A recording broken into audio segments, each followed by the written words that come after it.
you said something in the chapter about Chance the Rapper, in the first chapter of They Can't Kill Us. And I actually gave that book to Chance. I was like, "You ever heard you heard this book?" He was like, "No, I didn't know." I was like, I was like, Yeah. "You should read this." Yeah, yeah. And he was like, "Oh, it's really about me." I said, "Yeah, it's a chapter about you." He thought it was just like he would like it. I said, Yeah. "No, it's actually about you." About something about Chicago, like no one can tell a story of this place like the way I can see it, or something like that. Right, yeah. And I think about like how the spaces that we mostly occupy are sort of painted with this sort of exotic otherness, and then the artists sort of make it feel like home. And I feel like you do that with so many places you talk about. Like you like I agree with that response. Somebody said like you talk about place in a way that I can see it, I can feel it, I can smell it. Um, I'm curious. You say it comes from like people who you've heard speak, Yeah, it's totally oral tradition stuff. but do you feel like it the way you uniquely like respond to stimulation, to art, to music?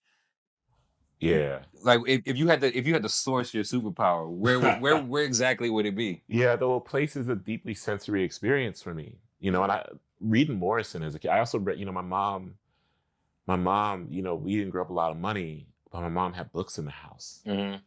And I was reading books that I was quote unquote too young to read because we could, I liked reading and my parents were like, we can't really afford many books. So yeah, I read what we got at the crib. Mhm, mhm. And I remember reading Morrison when I was young and reading Gloria Naylor. I read Women of Brewster Place when I was like 9 or 10. Mm.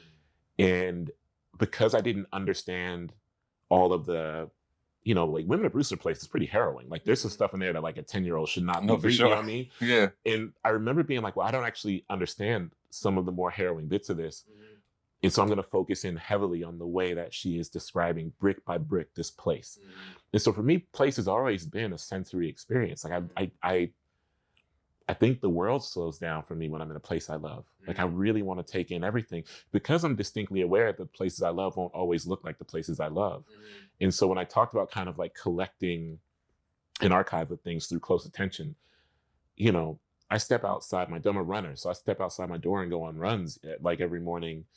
And that is an experience that'll make you distinctly aware of how your neighborhood is changing. If you're it yeah. doesn't have to be running, but for me it is. Like if I go outside and go on an 8-mile run Mhm, 6 times a week for an entire year, mhm. the run is going to look different in November than it looked in January. Right. And that makes me distinctly aware of the Mhm, small ways mhm. because people are like, when people talk about gentrification, they on some shit where it's like, well, I blinked and that place was just gone. And sure, I know that's how it feels, Yeah, but that's not. but it's Yeah, not that. yeah, It happens in inches. yeah, for And sure.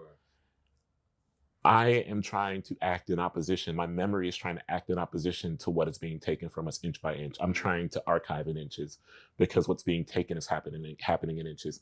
And if I'm like, I blinked and that building was gone, then I don't remember the building itself. I remember right, what has happened to it. And right. there is more to our landscapes than what is happening to them and what is happening to the people upon them. And so, yeah, I think so much of that is because place is so sensory for me because it's required to be, not just because I read Morrison and Naylor and Zora Neale Hurston like growing up, but also because I am trying to really collect what's left of places that don't look like they did. That's so interesting. And what it comes across to me as when I'm reading your work is there is a certain pace that feels, now that you say what you're saying now, it makes sense to me, like this fixation of the details. But to me, it always comes across as like this. It's almost like a type of meandering. It's like I know where you're going, but then the route to getting there is always like, I'm gonna take the long route. Let's take the scenic route that goes down this path of a smell, goes down this path of a Yeah, story yeah, I heard yeah. a while ago, goes down this path of a place. And then we arrive. But to me, that's so beautiful because it's like it it it does a and not that but yeah, I just think that's interesting because pace, because I think about pace a lot when I'm creating. I think about like I can't work slow. And so I'm trying to figure out how to distill a certain like joy in the slow, as Gordon Parks said, the slowness of things that were Slowness of meant thing. to be Yep, slow. absolutely. You know what I Yeah, mean? Like yeah, just okay, I can't floor everything. But my process naturally is about flooring. Like spray paint is flooring it. Like yeah. you can't take your time because it Right. dries instantly. Then you go on the cover, you want to keep going.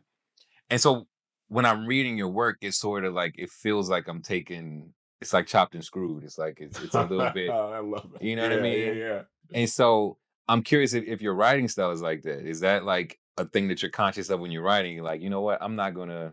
Yeah, I'm Yeah. conscious of it when I'm working, Hmm. but my writing style, like the actual putting words on the page, happens really quickly. Like I Hmm. wrote the new book in like 2.5 months. Wow. Um, like I'm kind of go go go, but that's because I spend so much time in my head building the project. Yeah. Craft wise, I do this thing called draft 0.5, where I write about 30,000 words of the book, and then I stop and start again. I don't throw them, because I'm teaching myself how to write. The thing about any art making, I think, is that our dreaming is limitless. You know what I mean? Yeah. Like the way that we dream a finished product is limitless, but our Right. abilities have limits. Yeah. No, for And we sure. got to reckon with that. Like reckoning with that early is so important for me. And so I write 25 to 30,000 words in draft 0.5 to say, okay, how far away are my limits from my dreaming? And I write those 30,000 words to shrink the bridge. And then I'm there and it's like, I'm going, if I start from zero again, I can write this book in a month if I wanted to. Cause I know exactly what I'm doing. But in terms of the pacing, yeah, I'm very aware. Um, my first car was a 94 Nissan Maxima that was a horrible color of brown. And there's a highway in Columbus, Central Ohio, I-270. It's a circle. It just takes you around the entire outer belt of the city. And back when gas, like I used to be broke and like not, I didn't have the money to go out on like a real date, but I had enough for like some Hmm. gas. And I would just take people and we would just drive around the outer belt of the city because you could see if you started at the right time, you would see the city right as sunset began and then kind of circle back around right as the sun was really going down. Hmm. And you could see 5 different versions of the same city in that time. That is to me the practice of writing in the way I do, which is to say, Right. like, I've shown you, I would like to take you to my favorite place, which is actually 5 different angles of the same place. Right. I'd like to take you to this place I love. And because I love it, I've seen it as many different ways as possible. And I just want to show you all the ways. That's beautiful. There's definitely a lot that I mean, it's yeah, no, that resonates because to me the when I'm depleted, not even depleted, when I'm like searching for um an attraction to create, it's always via listening to something while driving. Like the sensory deprivation of driving and listening always like sparks like new branches of I'm visualizing like the Loki TS what was TVA with the branches of like Yeah. timelines. Yeah. It's like when I'm driving, listening to music, like all these new branches start forming in my brain. I'm like, oh, like all these different ways I can go. When You you got feel like the I'm sorry, what you I was about to look. I mean, I was speaking of driving around the city. Man, you got murals all over the city, all yeah, over the city. it's definitely Is it like, man? I don't know. How does it feel in a way to have your art reflected back to you in this place that you love so intensely? I mean, like for real, all over the city. I was like popping in, anytime I'm in a city, I was go like record shopping and sneaker shopping, and I was out, rolling around. I was like, man, this is everywhere. yeah, it's interesting. It's a small city, so it's not hard to achieve everywhere. But I think Yeah. I think I don't know. I have a weird relationship with what I create. And I'm always curious, like as an author, like what you create manifests itself in a bunch of ways, but the same thing, but like copies everywhere. So someone can have it, can be beat up. Someone can have it, can be pristine and wiping it Yeah. down. When I'm creating a mural, there's like this natural aging that happens. There's this natural thing that occurs with the sun, with the humidity. Sometimes people could tag over it. So in order to process that, I sort of dislocate or sort of like I realize it's no longer mine.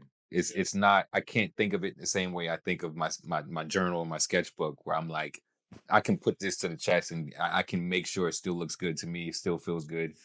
So I think when I'm driving by a mural, I'm kind of like, It's no longer yours. yeah, I don't even think about it as something that I want to claim or want to like, because then I feel like I need to go there Yeah, and yeah, like yeah. It wipe it belongs to the down, city. like clean it up. And it is a thing that kind of they become to me each one of them become like a type of capsule of a story, like it's the process to getting there that is most attractive to me.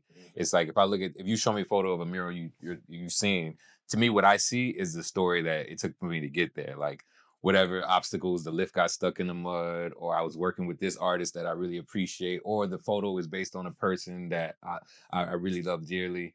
Those are the things that I start creating charting a course around those things as opposed to like the final product of a painting. Um, But it gets interesting because I understand the politics of place in the way that murals can be weaponized in terms of like how, which is early, that wasn't the it wasn't a thought at first. First it Sure. was like, oh, you got a wall, of course I'll paint. Yeah, Then it was like, yeah. now it's like, okay, who owns the wall? What's about to Yes. happen to it once I'm Yes. done? Yes. And so some murals still exist when I didn't ask those questions, and I think about that. And then there's a lot that exists when I do, and so those are the things. It's always that though. I mean, I think it's healthy to say, I always talk about the making of the thing as a relationship like any other. No, Like yeah, any other relationship, the relationship, and I mourn. I mean, I think it's important to mourn the time that you no longer have with the work when it's no longer just yours.